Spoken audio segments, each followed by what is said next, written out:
You're watching The Breakfast Club. Power 105.1 is The Breakfast Club. Good morning. And finally, That's right. Say it now. Say what? Say what you gonna say. I'm gonna get to that. All right, say it. Finally, J. Cole has entered the building. I'm here. Good morning, man. Cole. This is one of the most highly requested Breakfast Club interviews. That's right. Yeah, we get so many tweets like, when y'all gonna have J. Cole? Why J. Cole won't come up there? Yeah. Charlamagne hit on you Your because you light your skinned. new album is in stores right now. said what? Born Charlamagne Sinner. hit on you because you light skinned. I've never man. hated on J. Cole. I hate on you and Drake.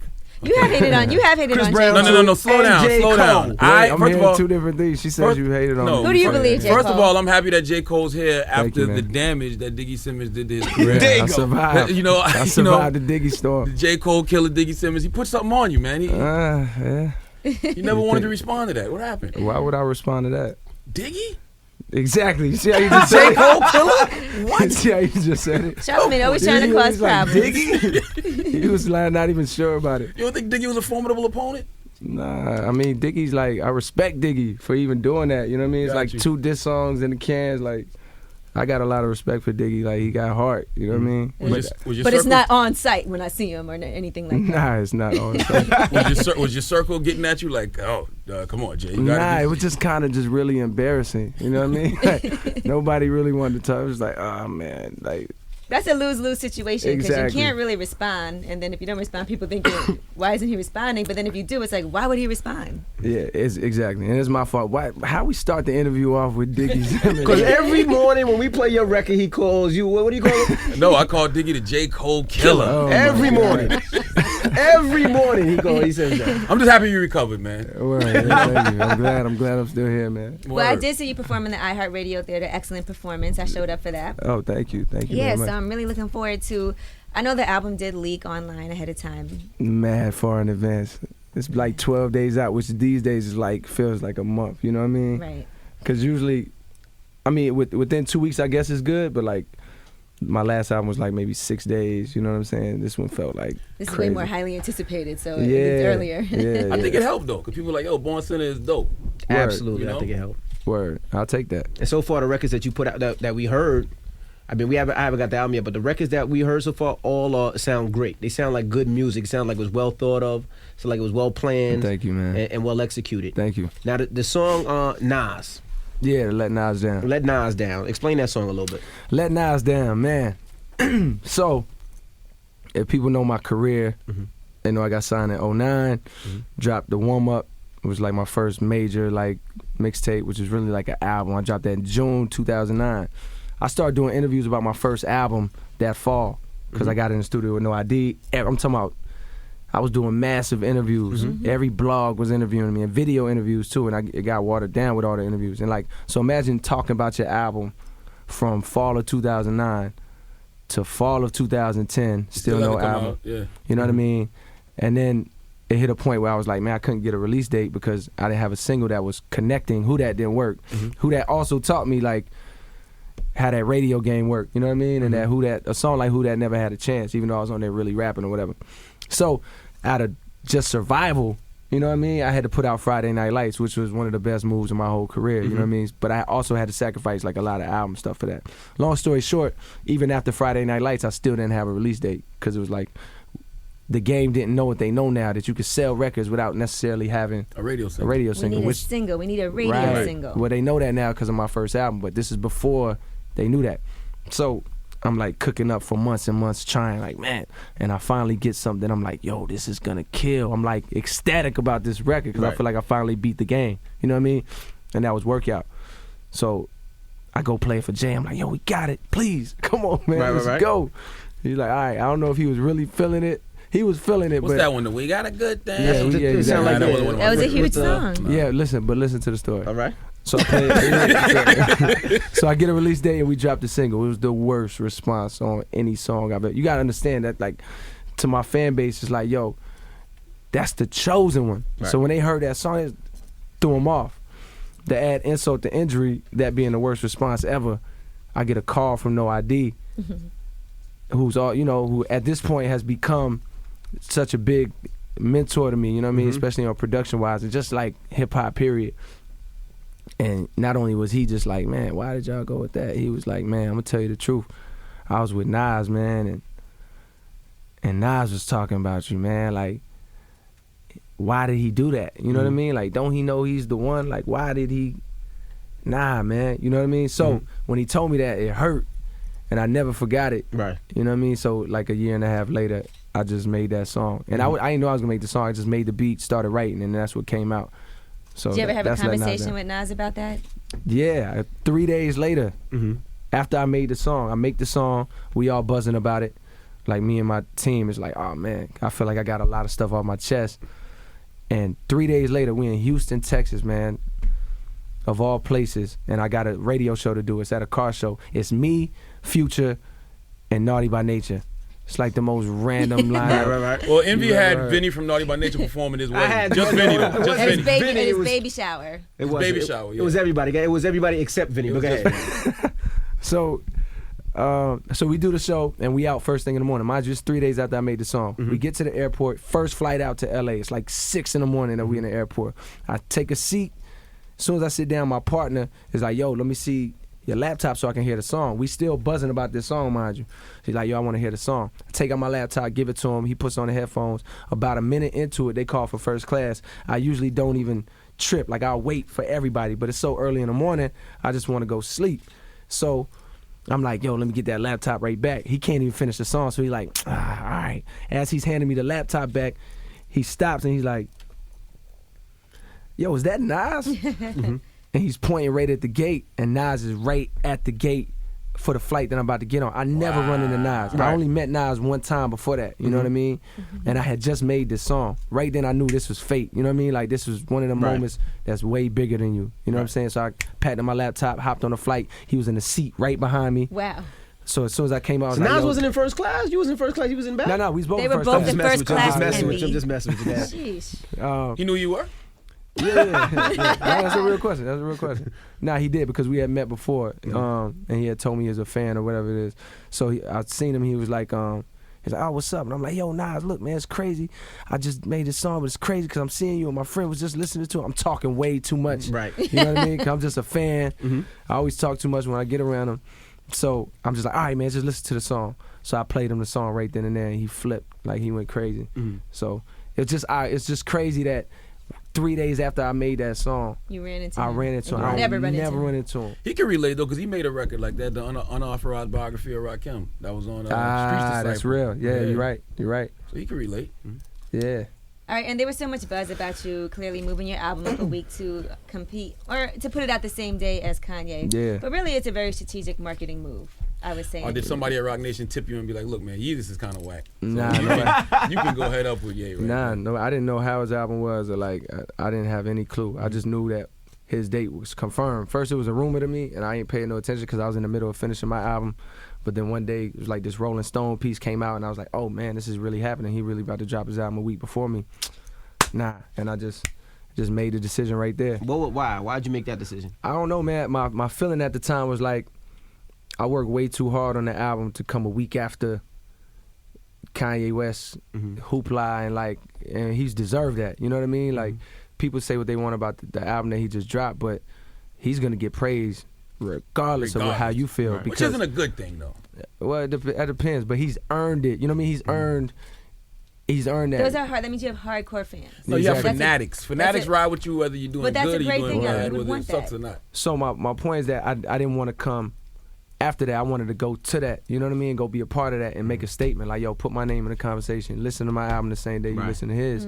Put me in the conversation. Like, I'm not saying, clearly this is Kanye West. There's Kanye, there's Kim Kardashian, there's the baby, there's the Yeezys. You know what I mean? It's mad. You're going against a lot. I'm going against a lot of things, that clearly I'm nowhere near that, status in the public eye or whatever. But this is art, you know what I mean? This is music. It's a level playing field. So I was like, yo, put me in that Well, Wale conversation. said thank you very much. For Yeah, Wale got a clear date next week. he's Wale's good. He's sitting pretty right now. That's Wale's my like, it's man. all about me on the 25th. Did you see Ye? Did you have a convo with Ye or not? Nah, I ain't seen him yet. I ain't seen him.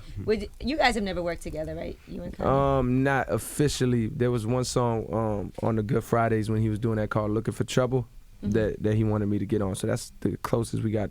I mean, he reached out and I did my verse, but we never been in the studio or nothing like that, nah. Now, you made a comment to Elliot Wilson that I disagreed with, because you said that they have to make room for new legends. And the reason I disagreed with that because I was Is thinking, that how I worded it? Who is they? well, I read the comment. I didn't hear it. What was the exact quote? I don't know the exact quote, but I don't know if it was they have to make room. I don't know if Well, that was people the have quote. to make room for new legends. No, Yeah, you have to make room for new legends. No, I don't know if it was they have to make room, but you have to watch out. You have to watch out for new legends. Like nobody has to make room. You got to earn everything you get. You know what I mean? Nobody's just gonna stamp you a legend and you're not doing anything that's legendary. But it's a caution to the people who are watching or still reminiscing on the Jordans. You know what I mean? Like, yo, LeBron James exists. You know what I mean? Like, there's people out there that will ride so hard for Jordan that they denying how amazing LeBron James is. You know what I mean? It's just that's the point. I feel you, but my whole thing was like when Rakim there was around, and then the Biggies and Wu-Tangs came up. They just made music. They wasn't even thinking about, okay, I want to be legendary. They was just making great records. And they became legends. Yeah, no doubt. You're right. But I don't know. I don't know who's to say that they didn't want to be legendary. You know what I mean? I would think everybody would want to be legendary. I'm sure they did, but they just created the music. They wasn't even concerned about what Rakim and KRS-One and those guys were doing. They just was making music. I don't know, man. You talk to a guy like Nas, he was paying attention. You know what I mean? He was you was can clearly. speak for what people were thinking. Yeah, if you have a conversation with Nas, you'll see how much of a fan of this he was and how much he wanted to compete. I can't say that. You know what I mean? I can't agree that they didn't want to necessarily be legendary or they weren't paying attention to what other people were doing. I don't know that. How was success for you? Because it was overnight. It was like, I don't think anybody thought you were going to sell that many units in your first week, your first album. And how was that? It didn't feel like overnight because what happened, it wasn't overnight, but it felt like that to people because they didn't know. But to me, it felt right. Like, I didn't know that I was going to do them numbers, but when the numbers came. I don't think nobody knew you were going to do them numbers. Nobody knew, but it felt right. I knew more so than what the label, like I knew that when the label predicted 60 to 70,000, that didn't feel right. It didn't feel like what I was going out and doing on the road every night. Right, because you were grinding hard every single night on the road, and that really, that was a long grind. Word. So the numbers felt right when they came in. It's like, that feels more like when I'm at the airport and somebody comes up to me, or when I'm at the shows and it's sold out and it's 3,000 kids outside. You know what I mean? But like, now I couldn't have predicted those numbers. Now, as much as I've seen J. Cole, I've never seen you get really crunk. Like, you always seem really calm when you're out and about. He's from North Carolina. He got that ratchet in him. But I've never seen you wild out at all. Yeah. Do you ever get like that? Definitely, man. I'm just like, in public, I'm way more reserved. I'm way more of a private person. In interviews or like if you see me out, I'm not gonna I'm not gonna show that side. But when I'm amongst my people, that's when I know, and that doesn't make for the best celebrity because people want you to wild out. People want turn up all the time. Yeah, they want you to make world star, and I'm not gonna give you that. You know what I mean? What made you get it right this time? Because you said the first time you had to find the single. Like this time, you came out the gate with one. Because all that stuff I had to go through, Jay basically being like, nah, that's not it. Nah, that's not the one. Nah, that was really good, but you can do better. You know what I mean? In terms of singles, luckily, like it put me in a bad place. You know what I mean? Like eventually, where I had to like work out of it. But the bonus and the positive of it made me like way stronger and way more smarter, and like I'm way better now. So a song like Power Trip, as opposed to a song like Workout that I had to kind of like beat the game and like cheat a little bit, you know what I mean? And put some things together that I had learned along the way. Power Trip is not even way more, it is effortless. I just made that song, you know what I mean, without having to try, and it's a smash, you know what I mean? And I'm just way more smarter as a songwriter, and I have more tools now thanks to all the stuff that I had to go through. Whatever. How much production have you done on this album? All of it. You did everything? There's 2 interludes. Oh, you greedy. You just want all the money. Nah, it ain't about all the money. He wants it to sound how he wants it to sound. It ain't money, and samples are snatching that, and I don't even charge myself like a fee, like off the budget. Producers get their fees. Right. I don't charge the fee or whatever. But now every song on the album except the 2 interludes. People compare you to Jay-Z a lot. Do they? When? Absolutely. Where? Absolutely, people compare him to Yeah, Jay. I've heard nah. Nas. I don't like it. I don't Nas like too, that but tone, man. No, I don't mean Jay it like that, but I've never heard of J. Cole. Nah, people compare him to Jay. I've heard J. Cole I've heard and people Nas. compare him to Jay and Kendrick to Nas. I've heard it before. No, I heard Drake, J. Cole, Nas. Nah. Nah, Well, bro, even when they compare you by to the way, Jay, I've heard so or Nas. many comparisons. You could say name a rapper, and I've heard the Trinidad comparisons James. before. Never heard Definitely that. heard that. No, I've heard that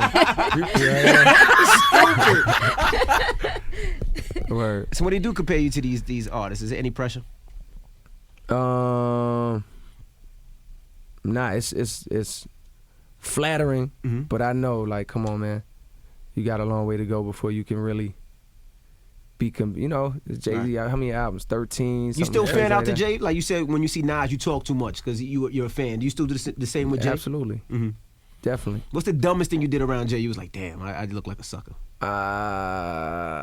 Let me think. That's a great question. Probably I when know you it's first something. met him. Yeah. I don't know, man. I can't remember anything in particular, but I definitely still get that little fan That feeling. stuttering Stanley You know what I mean? type of- Like, yo, I'm here. You know what I mean? Just being in the room with them. You be in the room with, oh man, him So and you just hit Juan. yourself in the head with the Yeah, mic. I know. Just even talking about it. Nah, but like being in the room with like him, Ty, Juan, like just hearing their stories from like back in the days. I'm like a fly on the wall. Just grateful that I can even hear these stories. You know what I mean? Keep It Real Wednesdays. They talk about that they used to have in Baseline Studios where like a producer would have to, every producer in the studio would have to play their beats in the pool table room, and you have to play it on the little radio. And if you made it past that step, then you can go play your music in the A room for Jay or whatever the case was. That's But crazy. like, they used to just keep it real. Like, it'd be like, yo, you're trash, get out of here. You know, Yeah. they telling me the stories. Wow. You know, And what else? What's up with your hair, man? What are you doing? I'm cutting it what's today, going man. on, man? I'm cutting it today. Why man. you growing your hair so long? Yeah. If you likes you I'm better with done a with it. fade. Shut if you thinks you're cuter with a fade. Come I'm on, trying to man. say, Pause, this guy. man. That's good. This You guy know, only over people here. that Because he usually doesn't keep it like that. So I'm only asking people you that for a have reason. questionable hair growth and hairlines worry about things like that. Nah. Damn. Because I know Jay-Z was the type when he records his album, he doesn't cut his hair. So I wanted to know if that really was the just same stole, thing. Yeah, I stole the same tradition. I'm cutting it today. Cutting your hair. All right. Yeah, yeah. Now, Wale, when he was up here, he was saying that you guys are great friends, but you're also very competitive with each other. So Yeah. when you guys are working on each other's albums, you don't really communicate. So have y'all communicated? Yeah. Okay. We communicate, but not like, not daily. It might be a month. I might holler at him one time. I'm working, he's working. You know what I mean? And then we talk because his album is done and mine is done. Now we can talk again. Yeah, because we're in creative mode or whatever. Who do you go to let hear your stuff? Like anybody? Like, would you let Kendrick hear your music Yeah, before you put it definitely. out? Because I know sometimes it's hard to do that because you guys are also, Yeah. while you're friends, it's also kind And of he might come out competitive. first and steal your flow or something, a new flow you might be working on. Kendrick, Nah. like, I got this new song called Power Trip. Nah, they wouldn't do that.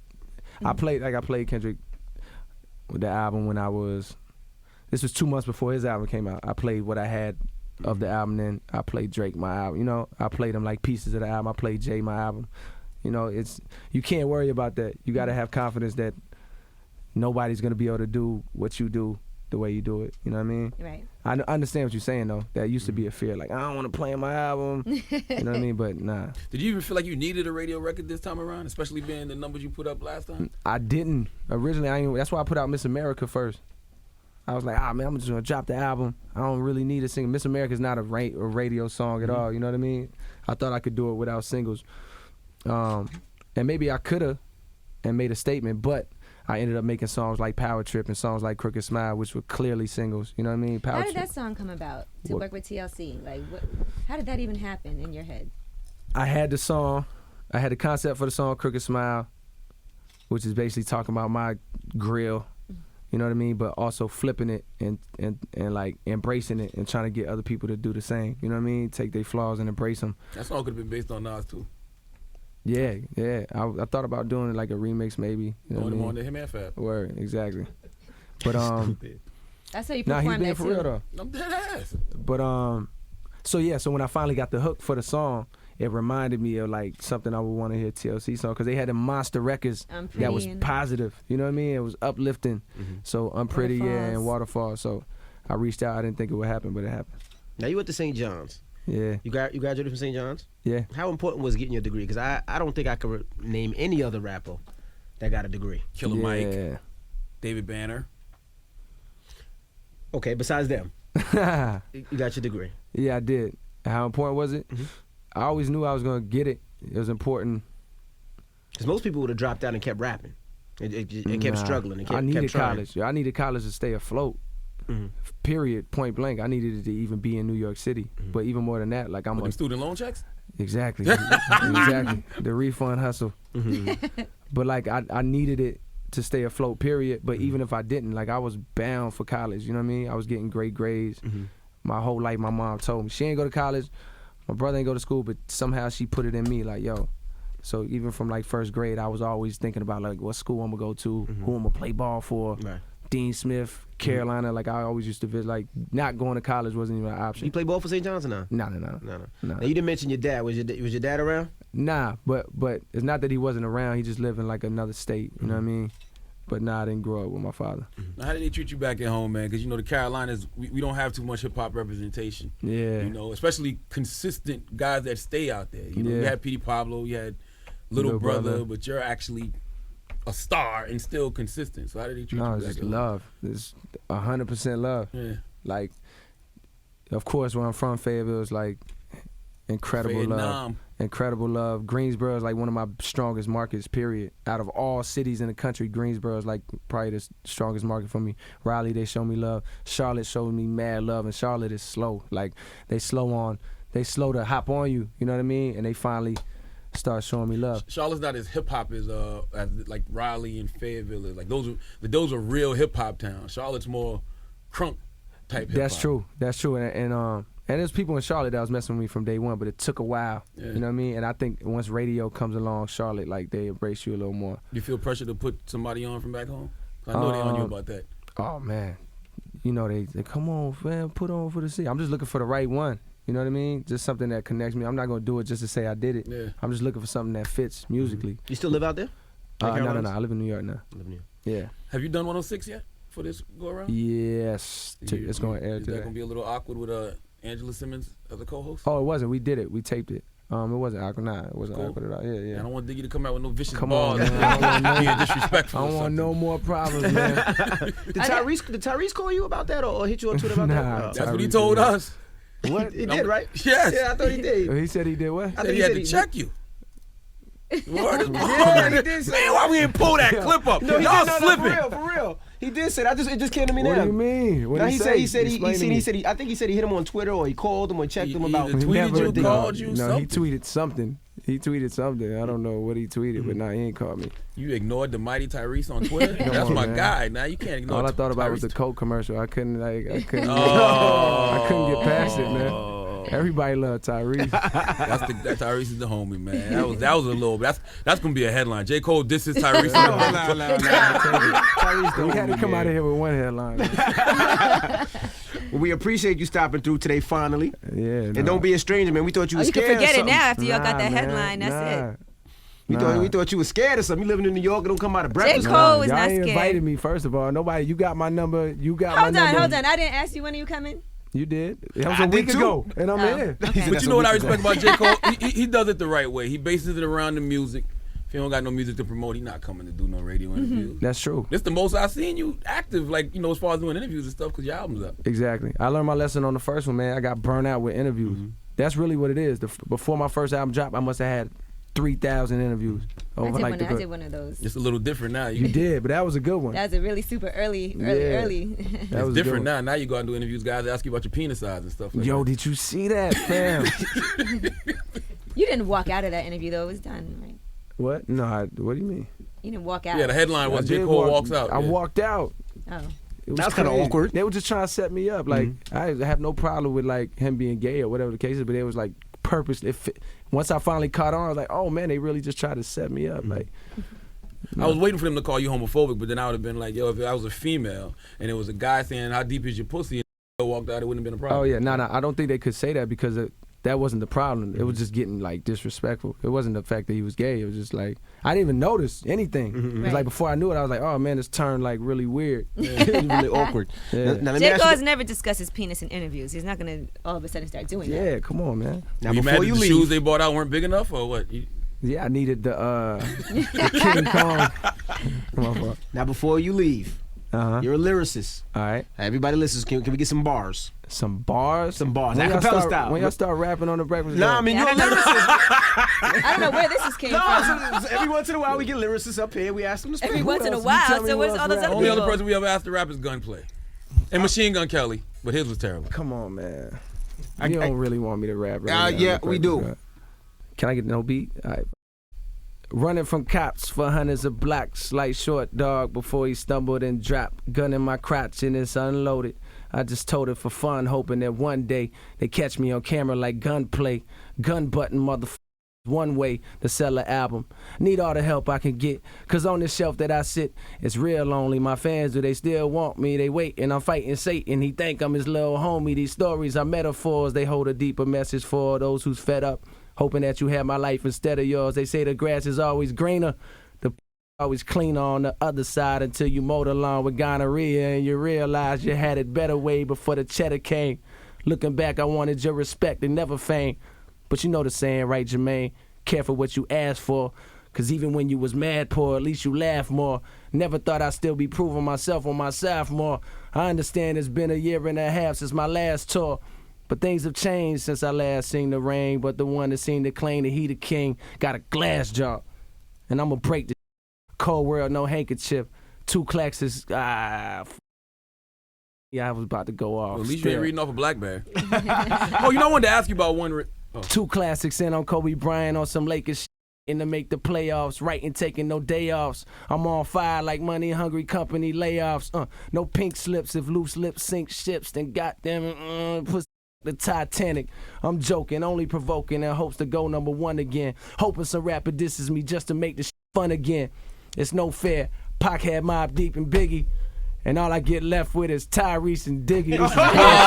Oh, Jake. Oh, come on, man. Come on, Jake. Breakfast Club.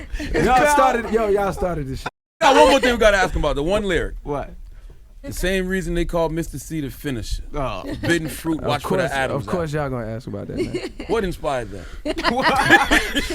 Nah, Mr. C is a legendary DJ, man, who I actually do respect, and I hope he's not too mad at me about that, man. It's just a like clever little, I couldn't resist. The song is called Forbidden Fruit. I couldn't resist the cautionary. He couldn't resist either, yeah. The caution, come on, man. I couldn't resist, like, you know, it's just the rapper in me, so I do respect the hell out of Mr. C, though. Right. It's the Breakfast Club. It's Power 105.1 J. Cole. The Breakfast Club. Every weekday morning. Tune in.